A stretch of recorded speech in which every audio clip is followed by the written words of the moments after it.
And Representative Frederick, House File 2037. Would you like to move your bill before the committee? Yes, Madam Chair, I move House File 2037 be laid over for possible inclusion.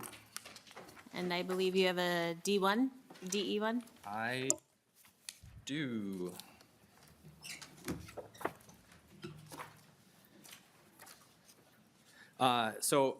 The DE1 amendment, what it does is it takes the language that has happened over in the Senate and brings this bill to conform with the same language as what's passing in the Senate. Specifically, it does things like, I mean, the whole bill is about establishing a commissioner instead of the executive board. And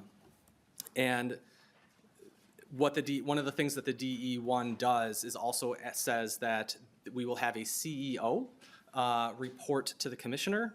And the reason for that was there was a concern expressed that direct care and treatment is the arm of the government that is providing direct services, right? And we want to make sure when it comes to providing those direct services, that healthcare, that we, to a degree, insulate that from politics. And I hope anyways, most of us can understand the need to separate out healthcare from politics to a degree. And that's what this amendment, it's one of the things that this amendment does, is establishes the CEO underneath the commissioner and all the other feedback that they've done on the Senate. Thank you. Any member discussion or questions on the DE1? All in favor? Aye. Opposed? That passes. Representative Frederick, to your bill. Thank you, Madam Chair. So this bill, what it does is establishes a commissioner for DCT instead of the executive board model. What I've stated in this committee previously when we had presentations from the department, one of the things that I asked is that in a secure treatment facility, is everyone responsible for their own safety? And the answer is obviously yes, but you still have that safety officer, right? Why do you still have that safety officer? Because you want that accountability. My concern with the executive board model is that this executive board will meet a minimum of only 4 times a year, and that's it. They hire the CEO. The CEO then runs all of direct care and treatment, which is a $1 billion agency. If that CEO were to do something egregious that we don't support as a legislative body, our ability would be extremely limited, right? We know that the legislative process is very intentionally one that is supposed to take a while. We're supposed to have these long conversations, and it can take a year for us to act and make changes. With the executive board model, even the governor wouldn't be able to come in and say, hey, that thing that you did, whatever it happens to be, he couldn't fire that CEO. So this bill is about accountability. It's about accountability to the people of Minnesota. It's making sure that we have a system in place that when we are looking at spending $1 billion plus of taxpayer dollars, we have the ability to say, hey, that's not okay, and take action quicker than just legislative action. So I think that it's important to have this conversation, and I'm looking forward to the discussion. Thank you, Representative Frederick. Are there any testifiers? Anybody from the public want to testify on House File 2037 as amended? All right, public testimony is closed. Member questions?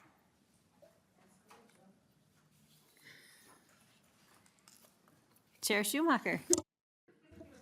Well, thank you, Madam Chair, and thank you, Representative Frederick, for working on this bill. I understand, well, I don't understand it. That's not what I meant. Just for the public's information, we do intend on having Representative Frederick become the chief author of this bill. It was originally Representative Schwartz with this. We had talked to her initially with this because the St. Peter's in her district. She may have an interest, but Representative Frederick has a lot of experience in this area and probably a few more opinions on how this should work. So my only question, Representative Frederick, I know that this isn't exactly how you would have set this up, but you want to be part of the conversation with this, and I'm very grateful for that. And whatever we can do to be supportive in your version of how this should look, we want to stand behind you on this and help with that and work with the Senate on that. And so whatever we can do for that. But if you could tell us maybe a little bit of how future iterations might look with this, I'd be grateful to hear. Representative Frederick.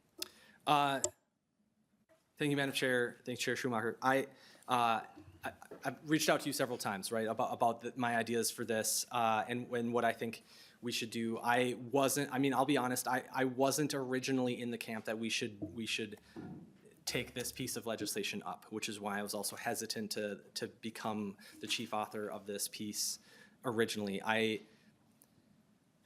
think it's important too. We heard the department come up and talk about that continuity of care, right? That executive board model where somebody is appointed, they serve a term, and they are able to provide that long-term continuity. And I think there's value in that.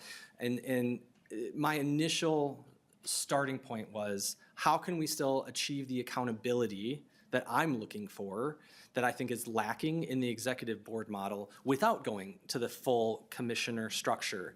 And I was asking a lot of questions to that extent. Where else do we see that in state government? Do we see that in anywhere at this scale?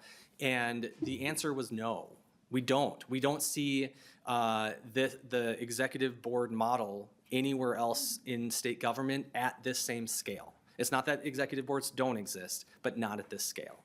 And so it was important to me too to try to address some of the continuity stuff, which is also why I talked about the CEO structure, and there's language in the bill that talks about the person that gets hired to become the CEO also has to have background in things like behavioral health, in running a hospital, and have that kind of experience, which I think is what the executive board was hoping to be able to hire as well. And so we're trying to incorporate that as part of this, but at the same time still going for that accountability. And so that's not seeing anywhere else that exists in state government that has the level of accountability that I'm looking for. That's why my position changed from, let's try to keep some sort of executive board but change it. My position changed from that to, yes, I do believe at this point we do need to move to that commissioner model, just like every other state agency. Because we need that accountability. So my position has evolved over time, and perhaps I should say thank you to Chair Schumacher for letting me go, taking him along with my emotional journey on that one. Whoa, emotions? No. Thanks.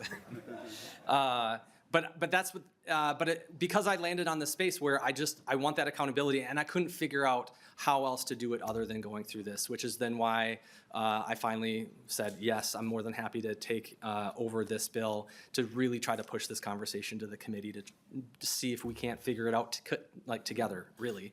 Because I think collectively as a committee, we're gonna end up with a better product than if it's just me even. Chair Schumacher, any follow-up? Yes, I'd just thank Representative Frederick for his open-mindedness on this and his willingness to deal with the issue and not the personalities with it to get to a better result at the end of the day. So just thankful for that. Chair North? Thank you, Madam Chair. Just wanted to say thank you to Representative Frederick. I think for sharing with your lived experience and the work that you do. I know as part of the conversation from last year, we deliberated extensively on the model that we're seeing right now. It kind of mimics, the DCT is a safety net hospital for the state of Minnesota. And we looked at different models, like Hennepin Health and different places and different hospitals which are run by an executive board and they have a CEO. And similarly, I think that structure is what compelled us to put a system whereby we can have an executive board run the safety net hospital for the state of Minnesota so they can become nimble, so they can be able to address things as they go. So I think given that, the board is already in place. Board members have been appointed. They go through the consent of the Senate, including the next step of making sure that they can take over that operational process. They're already being trained. They're given all the tools that they need to hit the ground as soon as the separation happens. And I think I will be more than happy to continue the conversation of which model should we go forward with. So I appreciate you bringing this bill forward with Representative Schwartz. So I'll look forward to having that conversation as an ongoing. So thank you so much, Madam Chair. Thank you. Representative Murphy.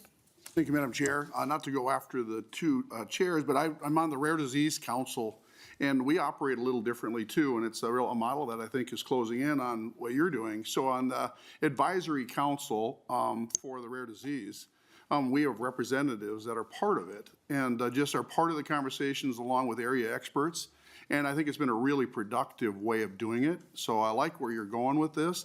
I do have a question, though, about the Advisory Council. What do you see it looking like? Do you have same discussions as far as what the way we handled it in the Rare Disease Council? Is it similar? Representative Frederick. Thank you, Madam Chair. Thank you, Representative Murphy. So the Advisory Council does exist.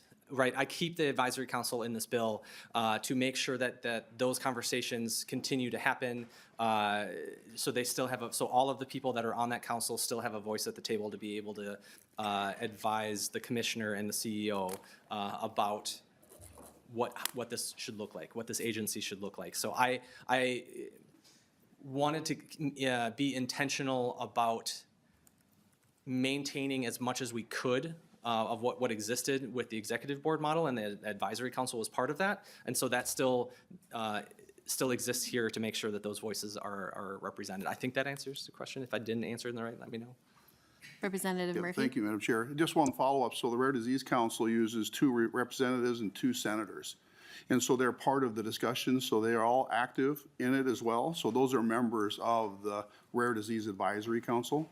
And so I'm one of those members representing the House. So I was just curious if you have any, stipulations like that that would include any of our elected officials as being part of the Advisory Council. Representative Frederick. Thank you, Madam Chair. Let me find where it's called out specifically here. Madam Chair. Chair Nor. Within the advisory, we do have legislators who are appointed. I think Representative Vanig is one of the appointed individuals who are serving in the advisory council for the DCT. Thank you, Chair Nor. Representative Murphy. Thank you. Thank you, Madam Chair. Representative Curran. Thank you, Chair. And thank you again, Representative Frederick, tackling this issue from multiple angles and just sort of having a background in nonprofit where things are always run by a board. There's the aspect of having a board and having a group of people from different walks of life reviewing things that is really beneficial to leadership of certain types of organizations. But as I hear you talking about this and sort of, the board meeting 4 times a year and I'm a board member myself, when you're a board member, that board takes up a fraction of your time as a professional human, right? And a commissioner, the idea is that that's that person's full-time job. And that's, to me, the key here that sort of gets me on board with the commissioner model is that, I think well-intended to have a board. I like the advisory piece of it, but the executive board isn't this full-time governing board that's in place all the time to tackle the day-to-day issues. And not to say that people aren't committed to the role that they have on the board, but that role is very, very limited to the scope that they're actually practicing and very limited in time that they're dedicating to the cause. Again, that's not to say that the folks doing it aren't dedicated, but the portion of their lives that they're dedicating to it are small. And I think when you have somebody with the responsibility of a commissioner, the state then is saying, we want somebody dedicated to this full-time. You mentioned the aspect of accountability, which I think is crucial. But also, I think that lends to continuity as well. If we do this right and we can keep a commissioner in a position for a good amount of time, I think we will see some better results under a commissioner model. So I've sort of taken that journey with you, and I appreciate you taking us for the ride. Representative Frederick, did you have any comments to that? Hope everyone's having a good ride. Any other member questions or comments? All right, with that, Representative Frederick, would you like to do your closing? Thank you, Madam Chair. So, again, to me, it's all about accountability.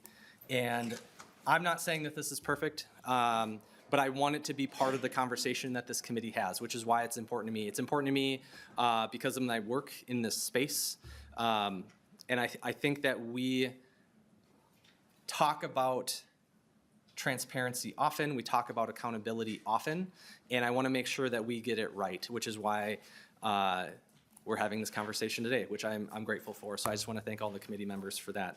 And with that, I would renew my motion to lay over House File 2037 as amended.